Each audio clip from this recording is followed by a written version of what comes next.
Pernahkah kamu bertanya, mengapa orang yang mendalami ilmu Jawa tetapi hidupnya justru semakin gelisah, batine kusut, lan langkahe seolah selalu salah arah? Wong Jawa kuno duwe pitutur halus bahwa tidak semua pengetahuan membawa pencerahan.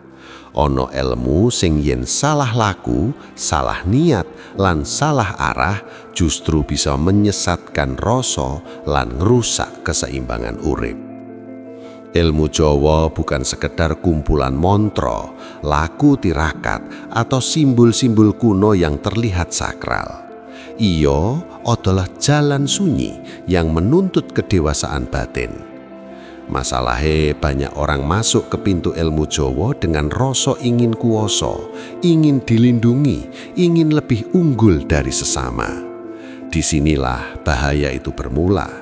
Ilmu yang sejatinya membimbing manusia menuju kesadaran malah berubah menjadi beban gaib yang menekan jiwa. Dalam tradisi leluhur, pengetahuan itu ibarat keris. Di tangan empu yang bijaksana, ia menjadi pusaka yang menjaga keseimbangan. Namun di tangan yang salah, keris yang sama bisa melukai pemiliknya sendiri. Wong Jawa menyebutnya salah laku. Ilmunya benar, tetapi carane keliru. Niate menyimpang, rasane belum mateng. Video ini bukan untuk menakut-nakuti, melainkan untuk membuka tabir. Kita akan menyelami ilmu Jawa dari sisi yang jarang dibicarakan. Sisi sunyi yang mengajarkan bahwa tidak semua ilmu layak dikejar sebelum batin siap menampungnya. Kita akan membahas bagaimana pengetahuan spiritual bisa menjadi jalan terang sekaligus lorong gelap, tergantung siapa yang melangkah dan dengan rasa seperti apa. Di sepanjang video ini, kamu akan diajak memahami akar filosofis ilmu Jawa, mengenali tanda-tanda ketika ilmu mulai menyesatkan, dan menyadari peran niat serta laku hidup dalam menjaga keseimbangan batin. Ini adalah perjalanan untuk melihat bahwa kebijaksanaan sejati tidak terletak pada seberapa banyak ilmu yang dikuasai, tetapi seberapa dalam seseorang mengenal dirinya sendiri. Yen atimu wis siap, ayo melangkah pelan-pelan, sebab ilmu Jawa bukan untuk mereka yang tergesa, tetapi untuk jiwa yang berani jujur pada dirinya sendiri. Ilmu Jawa lahir bukan dari ruang kosong. Ia tumbuh dari pengalaman panjang manusia Jawa yang hidup selaras dengan alam, leluhur, dan tatanan kosmis. Dalam serat Wedotomo, serat Wulangreh, hingga ajaran-ajaran lisan para sesepuh desa, selalu ditekankan bahwa ilmu sejati tidak pernah berdiri sendiri. Ia harus menyatu dengan budi pekerti, tata krama, lan kesadaran rasa. Wong Jawa kuno percaya bahwa pengetahuan tanpa kebijaksanaan ibarat geni tanpa kendali, bisa menerangi sekaligus membakar. Dalam filsafat Jawa dikenal konsep sangkan paraning dumadi, dari mana manusia berasal dan kemana ia akan kembali. Ilmu Jawa sejatinya adalah sarana untuk membantu manusia mengingat asal-usulnya, bukan untuk meninggikan diri. Namun dalam perjalanan sejarah, terutama ketika ajaran lisan mulai terpotong, disederhanakan, atau dipelajari tanpa guru sejati, makna luhur ini mulai kabur. Ilmu yang awalnya sebagai tuntunan batin berubah menjadi alat untuk memenuhi kepentingan pribadi. Para leluhur mengajarkan laku prihatin, topo broto, lan ngeli nanging ora keli. Semua ini bukan ritual kosong, melainkan latihan menoto ego. Tanpa penataan ego, ilmu Jawa dianggap berbahaya. Dalam pitutur lama disebutkan, wong sing durung rampung karo awake dhewe yen nyekel ilmu dhuwur bakal kesasar dening ilmune dhewe. Artinya, ilmu itu sendiri akan menjadi cermin yang memperbesar luka batin yang belum sembuh. Pada masa kerajaan-kerajaan Jawa kuno, ilmu batin hanya diwariskan secara selektif. Tidak semua orang boleh menerima ajaran tertentu. Bukan karena pelit ilmu, tetapi karena kesadaran bahwa pengetahuan adalah beban tanggung jawab. Seorang empu atau resi akan mengamati muridnya bertahun-tahun, melihat kesabaran, kejujuran, dan ketulusan laku hidupnya sebelum membuka lapisan ajaran yang lebih dalam. Filosofi manunggaling kawula lan Gusti sering disalahpahami sebagai penyatuan kekuatan, padahal makna sejatinya adalah luluhnya ego. Ketika konsep ini dipelajari secara dangkal, muncul ilusi spiritual. Seseorang merasa sudah sampai, sudah paham, padahal baru menyentuh permukaan. Dari sinilah penyesatan batin bermula. Ilmu yang seharusnya membuat manusia rendah hati justru menumbuhkan rasa paling tahu. Sejarah mencatat bahwa banyak sesepuh memilih hidup sederhana dan jauh dari sorotan. Mereka menyembunyikan ilmunya dalam simbol, tembang, dan cerita rakyat, bukan untuk mempersulit, tetapi untuk melindungi manusia dari kesalahpahaman. Sebab dalam pandangan Jawa, ilmu yang diserap tanpa rasa ibarat banyu deres sing ora duwe wadah. Airnya melimpah, tetapi tidak ada yang benar-benar tertampung. Dari sini kita belajar bahwa ilmu Jawa selalu menuntut keseimbangan antara ngerti lan ngelakoni, antara memahami dan menjalani. Ketika salah satu timpang, ilmu itu sendiri bisa berubah arah. Pada bagian berikutnya, kita akan masuk ke inti persoalan. Apa sebenarnya yang membuat ilmu Jawa bisa menyesatkan jika salah laku? Dan bagaimana proses itu terjadi di dalam batin manusia? Ilmu Jawa menjadi menyesatkan bukan karena ajarannya keliru, tetapi karena rasa manusia yang belum tertata. Wong Jawa kuno selalu menempatkan batin sebagai pusat.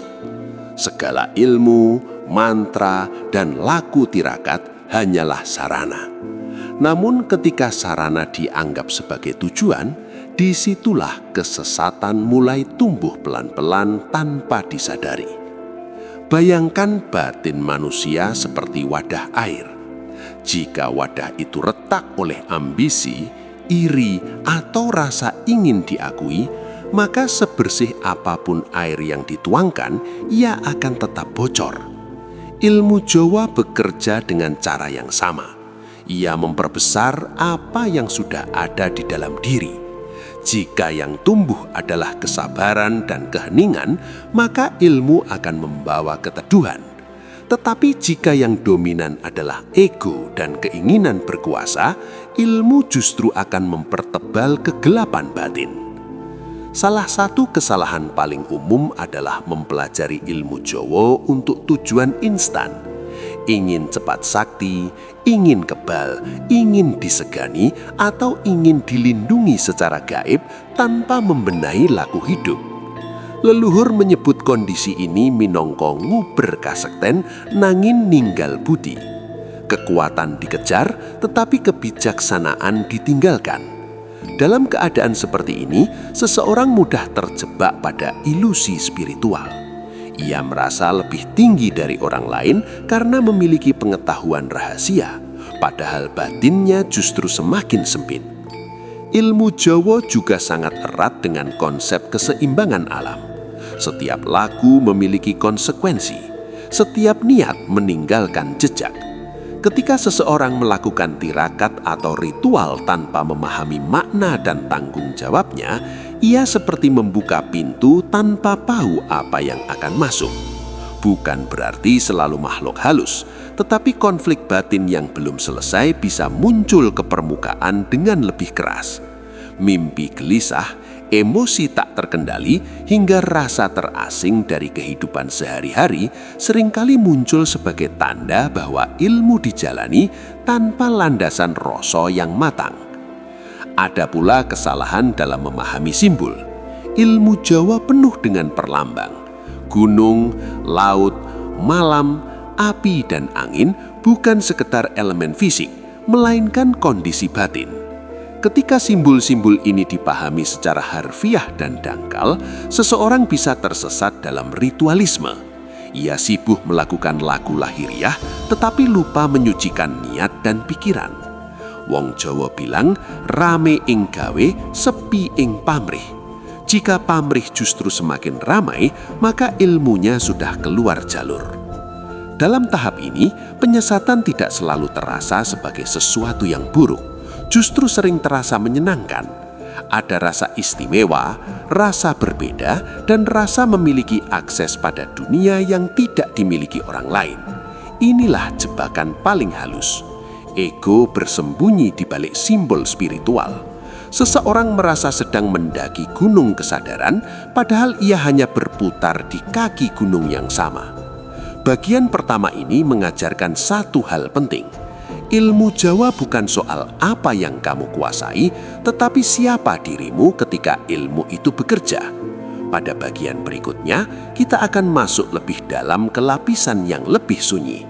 Bagaimana kesesatan itu mengakar lebih dalam, bagaimana dampaknya terhadap hidup sehari-hari, dan bagaimana mengenali tanda-tandanya sebelum terlambat. Ketika ilmu Jawa dijalani dengan salah laku, dampaknya tidak selalu muncul sebagai kejadian gaib yang mencolok. Justru yang paling sering terjadi adalah perubahan halus dalam cara seseorang memandang hidup. Rasa menjadi keras, batin mudah tersinggung, dan hati kehilangan keluwesan. Wong Jawa menyebut keadaan ini sebagai batin sing kaku. Ilmu tetap berjalan, tetapi jiwa pelan-pelan menjauh dari kebijaksanaan. Salah satu tondo paling jelas adalah munculnya rasa paling benar. Seseorang mulai menilai orang lain dari sudut pandang ilmunya sendiri. Tradisi Jawa mengajarkan topo seliro, namun ketika ilmu disalahgunakan, empati berubah menjadi penghakiman. Orang lain dianggap belum paham, belum sampai, atau dianggap rendah karena tidak menjalani laku yang sama. Di titik ini, ilmu Jawa kehilangan ruhnya. Yang tersisa hanyalah simbol dan identitas spiritual. Kesesatan juga bisa mengakar ketika seseorang terlalu menggantungkan hidupnya pada perlindungan gaib. Segala masalah dilihat sebagai gangguan energi atau serangan halus, bukan sebagai panggilan untuk berbenah diri. Padahal dalam ajaran leluhur, masalah hidup adalah guru paling jujur. Yan saben cobaan dianggap gangguan gaib, maka pelajaran hidup terlewatkan. Ilmu yang seharusnya membantu memahami diri justru dijadikan pelarian dari tanggung jawab. Ada pula kondisi ketika seseorang merasa terpisah dari kehidupan duniawi. Ia menganggap urusan keluarga, pekerjaan, dan sosial sebagai hal rendah yang mengganggu laku spiritual. Ini adalah salah kaprah yang serius. Wong Jawa kuno justru mengajarkan keseimbangan antara jagat cilik lan jagat gede. Dunia batin dan dunia lahir harus saling menguatkan. Ketika salah satunya ditinggalkan, batin akan pincang. Dalam lapisan yang lebih dalam, salah laku bisa memunculkan ketakutan tersembunyi. Takut melanggar pantangan, takut kehilangan kekuatan, takut ilmunya luntur. Hidup menjadi penuh kewaspadaan yang tidak perlu. Ilmu yang sejatinya membebaskan justru membelenggu. Wong sing wis kecemplung ing kahanan iki biasane ora sadar yen dheweke lagi kesasar. karena kesesatan itu terasa logis dan dibenarkan oleh simbol-simbol spiritual. Ilmu Jawa juga menuntut kejujuran pada diri sendiri. Ketika seseorang menggunakan ilmu untuk menutupi luka batin, trauma, atau ketidakberesan emosi, maka luka itu akan mencari jalan keluar. Ia bisa muncul dalam bentuk ledakan emosi, konflik sosial, atau rasa sepi yang mendalam. Leluhur selalu menekankan, sadurunge ngurusi sing ora katon, beresno dhisik sing katon ing batinmu. Namun tidak semua yang tersesat harus jatuh lebih dalam. Kesadaran adalah pintu balik. Dalam tradisi Jawa dikenal konsep eling lan waspada. Eling untuk mengingat tujuan sejati, waspada agar tidak terjebak oleh ego sendiri. Ketika tanda-tanda kesesatan mulai disadari, itulah awal dari pemulihan batin. Pada bagian selanjutnya, kita akan membahas bagaimana ilmu Jawa seharusnya diterapkan secara sehat dan membumi. Bagaimana menjadikannya alat untuk bertumbuh, bukan beban yang menekan. Kita akan masuk ke ranah praktis, laku sederhana yang sering diabaikan, tetapi justru paling penting. Ilmu Jawa sing sehat selalu dimulai dari hal paling sederhana, yaiku menata niat. Wong Jawa kuno percaya niat adalah arah angin batin. Kemana angin itu bertiup, kesanalah perahu hidup bergerak. Jika niatmu adalah untuk menang atas orang lain, untuk terlihat lebih sakti, atau untuk lari dari masalah hidup, maka sehalus apapun laku yang dijalani, arahnya sudah melenceng sejak awal. Niat yang benar bukan ingin menjadi lebih tinggi, tetapi ingin menjadi lebih jujur pada diri sendiri. Laku pertama yang sering diabaikan adalah ngendaleni rasa. Ini bukan menekan emosi, melainkan mengenalinya dengan sadar. Saat marah muncul, jangan langsung dibungkus dengan dalih spiritual. Rasakan, amati, dan tanyakan dari mana asalnya. Leluhur mengajarkan meneng luwih dhisik sakdurunge tumindak. Keheningan batin adalah tirakat paling dasar, tetapi juga paling sulit. Ilmu Jawa tidak selalu harus diwujudkan dalam ritual berat. Justru keseharian adalah ladang utama. Cara berbicara pada pasangan, cara bersikap pada orang tua, cara jujur dalam pekerjaan, semua itu bagian dari laku. Yen ing urip saben dina isih kebak pamrih lan nesu, nangin wengi tirakat, ilmu ora bakal nyawiji.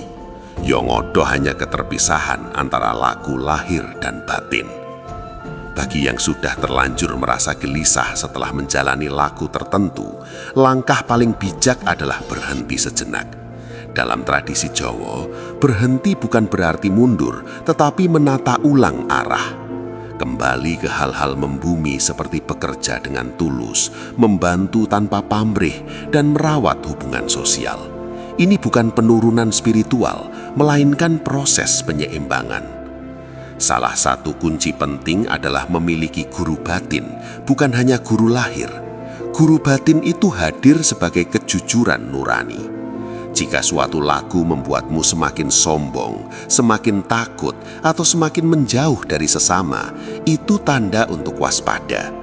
Ilmu yang benar akan membuatmu luwih menungso, lebih manusiawi, lebih lembut, dan lebih sadar batas. Praktek iling lan waspada bisa dimulai dengan refleksi sederhana setiap hari. Sakdurunge turu, takon marang awakmu dhewe. Opo hari ini aku luwih jujur? Opo aku luwih sabar? Opo aku nggunakake ilmu untuk memahami atau untuk membenarkan diri? Pertanyaan-pertanyaan ini lebih ampuh daripada 1000 mantra. Ilmu Jawa sejatinya adalah jalan pulang ke keseimbangan. Jika dalam perjalanan kamu merasa semakin jauh dari ketentraman, jangan gengsi untuk mengakui. Leluhur tidak pernah memuliakan orang yang paling sakti, tetapi yang paling ngerti papan lan waktu. Pada bagian terakhir, kita akan merangkum semua perjalanan ini dan menutupnya dengan satu pesan penting yang perlu kamu bawa pulang sebagai pegangan hidup. Ilmu Jawa bukanlah jalan untuk menjadi lebih hebat, tetapi jalan untuk menjadi lebih jernih. Dari awal hingga akhir, kita telah melihat bahwa pengetahuan leluhur ini ibarat pisau bermata dua. Di satu sisi, ia mampu membuka kesadaran, menenangkan batin, dan menuntun manusia kembali pada keseimbangan. Namun di sisi lain, ketika dijalani dengan salah niat dan salah laku, ia bisa menyesatkan, bukan karena ilmunya, tetapi karena manusianya. Kita belajar bahwa akar dari semua kesesatan bukan terletak pada mantra, ritual, atau simbol kuno, melainkan pada ego yang belum selesai. Wong Jawa kuno wis wanti-wanti bahwa ilmu tanpa rasa akan kering dan rasa tanpa budi akan liar. Keseimbangan inilah yang menjadi kunci. Ilmu Jawa menuntut kejujuran, kesabaran, dan keberanian untuk bercermin pada diri sendiri. Jika ada satu pesan yang perlu kamu simpan, itu adalah ini. Ilmu sejati tidak membuatmu merasa paling tahu. Ia justru membuatmu sadar betapa luasnya yang belum kamu pahami. Ia tidak menjauhkanmu dari kehidupan, tetapi membawamu lebih dekat pada kemanusiaan, lebih peduli, lebih rendah hati, dan lebih sadar akan batas. Jangan tergesa mengejar lapisan terdalam sebelum dasar batinmu kokoh. Leluhur selalu mengajarkan alon-alon waton kelakon. Pelan bukan berarti tertinggal, tetapi memastikan setiap langkah berpijak dengan benar. Jika suatu laku membuat hidupmu semakin berat, semakin penuh ketakutan, atau semakin terpisah dari sesama, beranilah berhenti dan bertanya, apa aku sedang mencari kebenaran atau hanya membenarkan diriku sendiri? Sebagai penutup, renungkan satu hal ini. Ilmu Jawa tidak pernah meminta kamu untuk menjadi sosok yang berbeda dari manusia biasa. Ia hanya mengajakmu pulang ke kesadaran awal. Kesadaran bahwa hidup adalah titipan, ilmu adalah amanah, dan rasa adalah kompas utama. Yen kowe gelem eling lan waspada, ilmu apapun tidak akan menyesatkanmu. Tetapi tanpa itu, bahkan pengetahuan paling luhur pun bisa menjadi lorong gelap. Gunakan video ini sebagai cermin, bukan sebagai pembenaran. Dan jika kamu merasa mendapatkan makna dari pembahasan ini, simpanlah dalam laku hidupmu sehari-hari. Disitulah ilmu Jawa benar-benar hidup.